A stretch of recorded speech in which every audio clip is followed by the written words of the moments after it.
El 70% de los niños en América Latina son víctimas de matoneo. En Colombia, 1 de cada 5 estudiantes padece de intimidación escolar. Ese es el resultado del estudio en derechos de la niñez de la ONG Plan Internacional. En Bogotá, el número de casos aumenta, por eso rectores, docentes y estudiantes realizan actos para contrarrestar esta situación. Yadira Perdomo es una joven de 19 años, 3 de ellos en condición de discapacidad por causa del bullying o matoneo escolar. Yo fui víctima del matoneo escolar, me hicieron una broma en el colegio, me lanzaron de 3 metros de altura y por eso quedé en una silla de ruedas. Ahora trata de recuperarse de las heridas físicas y psicológicas que le dejó esta situación, que la han llevado a vivir un proceso lento y doloroso. Las alarmas se están encendiendo de nuevo en varios colegios del país, luego de que un menor en Cúcuta perdiera la vista por un caso de matoneo. Sin embargo, parece que los niños de la capital del país tampoco están ajenos a esta realidad. En la localidad de Suba, con Miguel Porras, que nos tiene una historia a la que le debemos prestar mucha atención, sobre todo los padres de familia. Una joven de 15 años estaría siendo víctima de matoneo en su colegio. La familia de la joven afirma tener pruebas, evidencia, videos. Víctima de un ataque de su compañerito de clases, un niño sufrió trauma craneano y perdió parte de su visión. Su colegio, uno de los más prestigiosos del país, conoció estos eventos del matoneo durante 4 años. Cuando le pidió al agresor hacer una plana de castigo, su víctima aún estaba hospitalizada. ¿Qué tal esto? Desde su primer día de colegio, el hijo de Alexandra se encontró con otro niño que comenzaba a educarse convencido de que con la fuerza conseguiría suplir sus vacíos afectivos. Lo golpeaba, le ponía apodos, que tenía que dejarlo entrar a él primero al salón. Confiados porque habían matriculado a su hijo en uno de los colegios más prestigiosos del país, sus padres le pidieron al niño que intentara ignorar a su agresor, pero el niño agresivo escaló sus ataques. Ese niño se hizo detrás de mi hijo durante una clase y cogió una flauta y Vamos a hablar de violencia escolar extrema. Algunos colegios en Colombia se han convertido en un peligro para los estudiantes. Un equipo de Noticias Caracol revela la difícil situación a la que se enfrentan hoy muchos niños en los centros educativos. Este es un informe especial.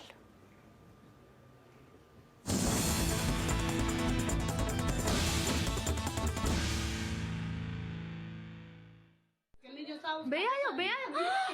La reacción es de la hermana del niño que es brutalmente atacado por sus compañeros tras una aparente broma en el patio de un colegio en el sur de Bogotá. Vea, 1, 2 lo cogieron, o sea, ellos ya están pegando entre todos. En medio de la paliza, el menor de 10 años escapó y corrió hasta su casa. Me llama la directora de curso de mi niño y me dice, es que su niño va a llegar golpeado a casa. Y yo, pero ¿cómo así que va a llegar golpeado? Entonces me dice, sí, va a llegar golpeado porque hubo un conflicto en el colegio. Yo, no, ¿cómo así que me lo van a mandar para acá, para la casa, así golpeado? El reencuentro fue doloroso para la mujer y el niño. Lo encuentro golpeadísimo, un morado y el ojo hinchadísimo y una vetica de sangre en el ojito. La rectora, entonces le dije, yo puse la queja en Secretaría de Educación. La rectora me contestó con las siguientes palabras. La queja que usted puso en Secretaría de Educación a mí no me asusta. Y ahora, escuchen lo que le pasó a un niño de 6 años en el mismo colegio, según otra acudiente. Como 4 o 5 niños y le cortaron el cabello, le hicieron un cuadrado. Que los niños empezaron a decirle, ven, vamos, préstame una tijera, y él pues él la prestó y después empezaron a entre todos, sí, que le corte, y después como él es un niño chiquito, a pesar de que tiene 6 años, parece un niño de 4. El colegio dice que son niños, que están jugando. En otro colegio también de la misma localidad de Usme, aseguran los padres de familia que los niños en los mismos salones son atracados por sus compañeros. Desde inicios del año me lo roban, me lo atracan, me lo esculcan. Le hemos dicho a los directivos y a los profesores y lo único que dicen es que ellos se defiendan solos. Casos como estos que lamentablemente iniciaron con un juego, con una chanza, terminaron en la clínica. El bullying es el paso más indicado a la violencia y a las situaciones graves de afectación a los niños. Lo preocupante es que esta violencia escolar está desbordada en todo el país, según la policía. El año pasado tuvimos 3.001 denuncias que se reportaron por diferentes delitos. Del 2014 a la fecha hemos reportado casi 15.000 denuncias. En este año ya llevamos alrededor de 140 denuncias que nos ponen una alerta importante de la atención en materia de prevención. Lo más preocupante es el subregistro, que podría triplicar estas cifras, ya que, explica la policía, no todos los profesores o rectores reportan los hechos violentos o delincuenciales que ocurren en los colegios del país. Y si no lo hacen, precisamente por evitar sanciones, pues allí tendremos que nosotros entrar a las investigaciones debidas y poder generar también la visibilización de aquellos actores que no lo están haciendo para poder generar las correspondientes sanciones que están establecidas. Los padres de familia también tienen una enorme responsabilidad en esa violencia escolar, aseguran los expertos. Una invitación a las familias y a los padres de familia a replantearse la crianza de sus hijos y la estructura de valores de la familia. No siempre el más vivo gana, no siempre el que le busca el atajo a la norma gana. Y también es importante que los padres de familia reflexionen profundamente en que la función del colegio no es una guardería de sus hijos. Pongámoslo un poco entre comillas, los colegios y las instituciones educativas no son los parqueaderos de los hijos de las familias que se desentienden de su labor formativa. Para los expertos, los victimarios también deben tener una máxima atención. Ellos y ellas la están pasando mal, que no tienen herramientas de comunicación para establecer relaciones sociales de colaboración o positivas, y están recurriendo a estos comportamientos. Esto usualmente puede ser observado directamente por los padres y madres de familia o cuidadores y cuidadoras, porque vemos unos comportamientos que se pueden repetir. Por ejemplo, la impulsividad, la ira extrema, también retraimientos repentinos. Entonces el chico o la chica no quiere hablar conmigo, se encierra.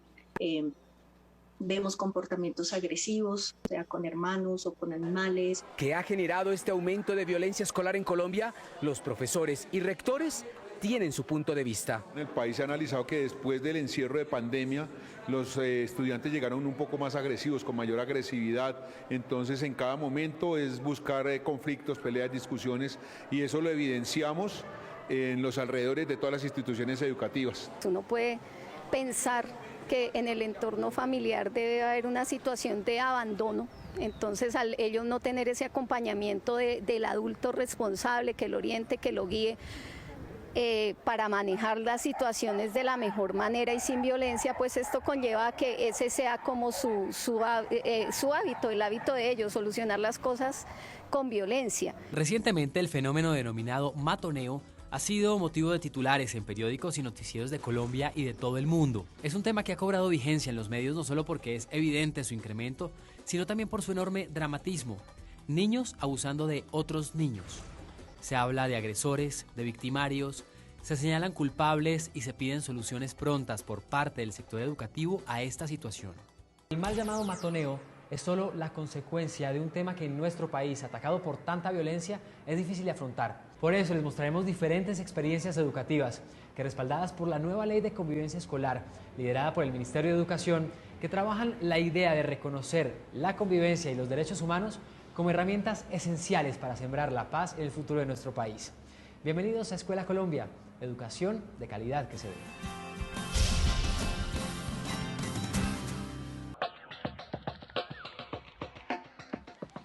El momento del descanso de cualquier centro educativo podría ser el ejemplo ideal de convivencia.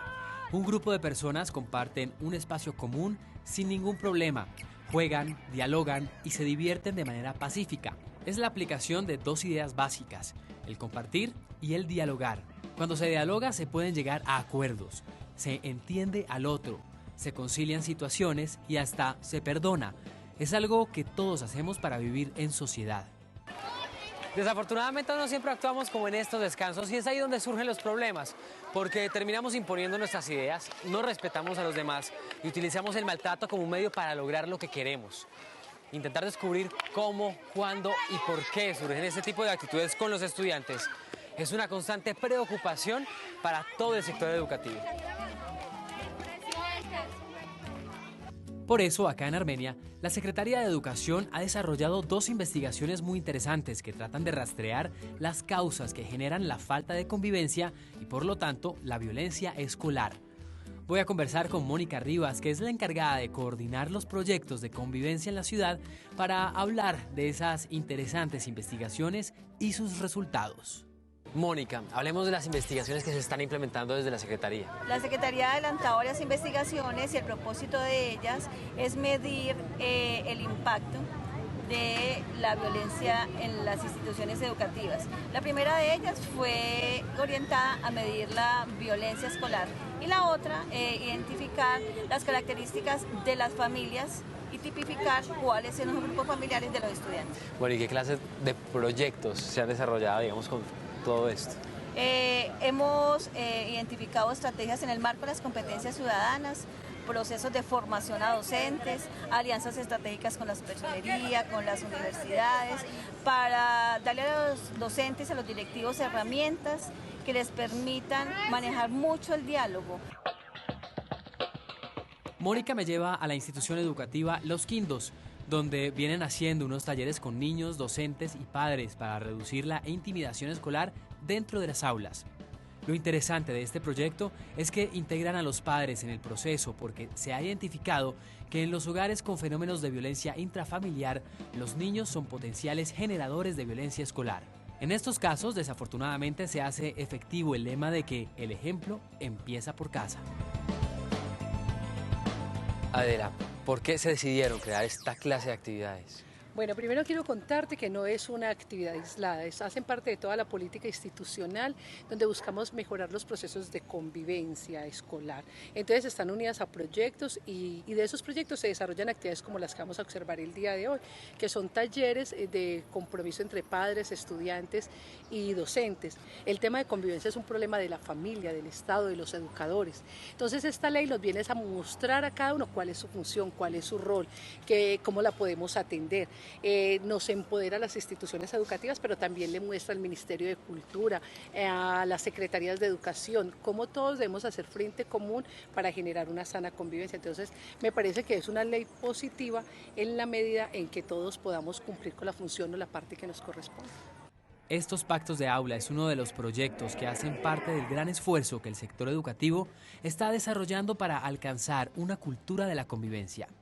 Es importante que los niños aprendan a leer, a sumar, a restar y a multiplicar, pero también que se formen como mejores seres humanos, que aprendan competencias ciudadanas, que ayuden a construir paz y que sepan participar de manera responsable y democrática.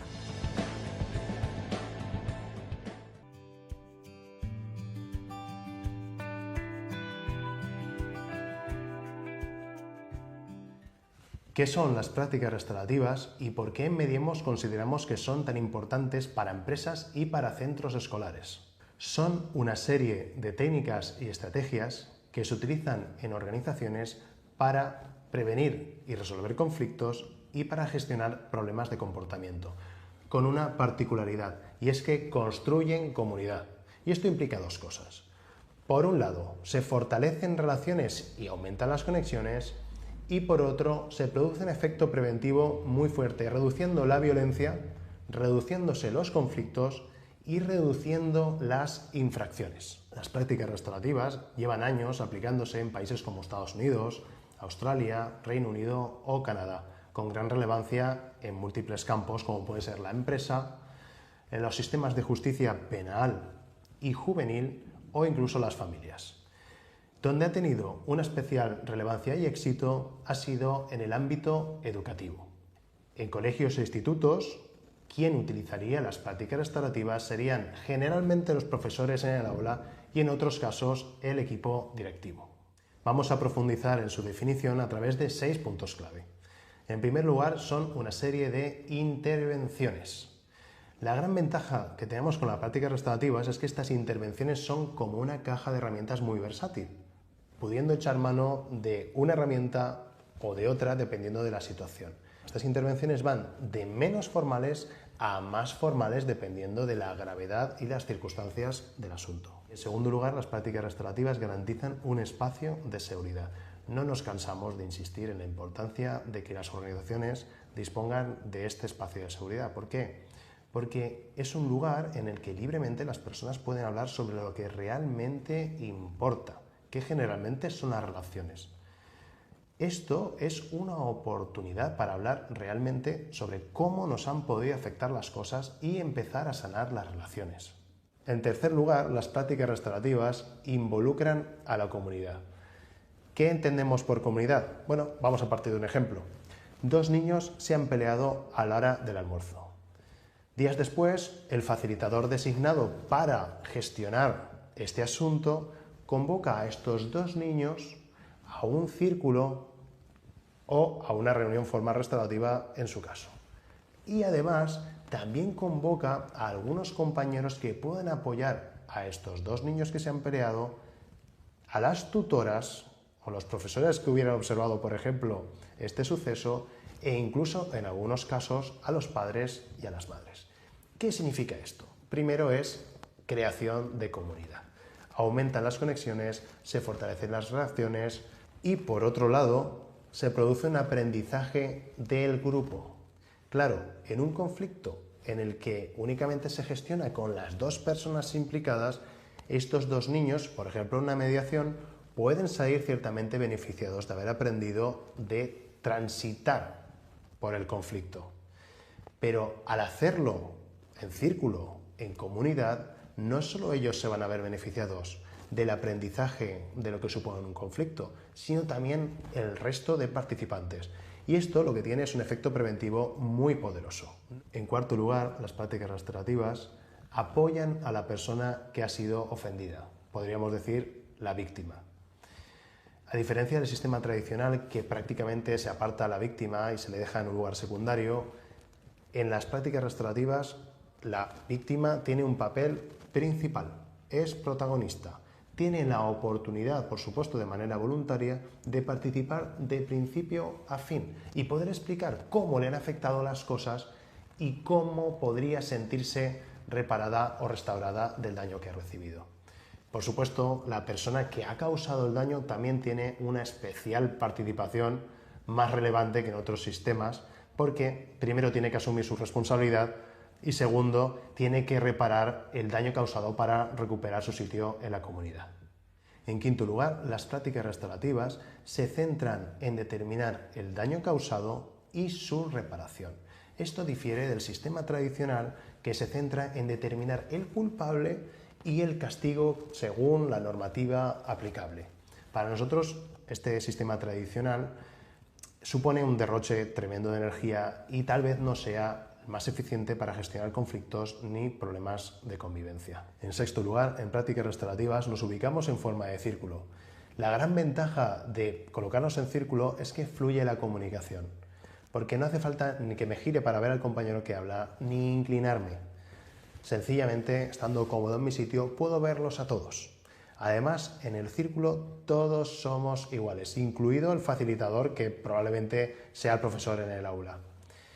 Este pequeño cambio estructural puede suponer a largo plazo un cambio en la cultura del aula y del centro escolar y aportarnos mayor bienestar, ¿no? Mejor convivencia, menos conflictos, menos violencia, en definitiva, un espacio más saludable para todos. Para terminar, y a modo de reflexión, para evitar ponernos enfermos solemos tomar diferentes medidas, como puede ser tener una alimentación saludable o practicar ejercicio físico con regularidad. ¿Por qué no hacer lo mismo con los problemas de comportamiento y con los conflictos? Pues este es el fin de las prácticas restaurativas. Por un lado, prevenir y por otro, resolver estas situaciones. Y al mismo tiempo creando una comunidad más fuerte. Una comunidad en la que poder dialogar tranquilamente sobre lo que realmente nos preocupa. Como puede ser quién ha sido afectado por un daño, cómo y de qué manera se le puede reparar.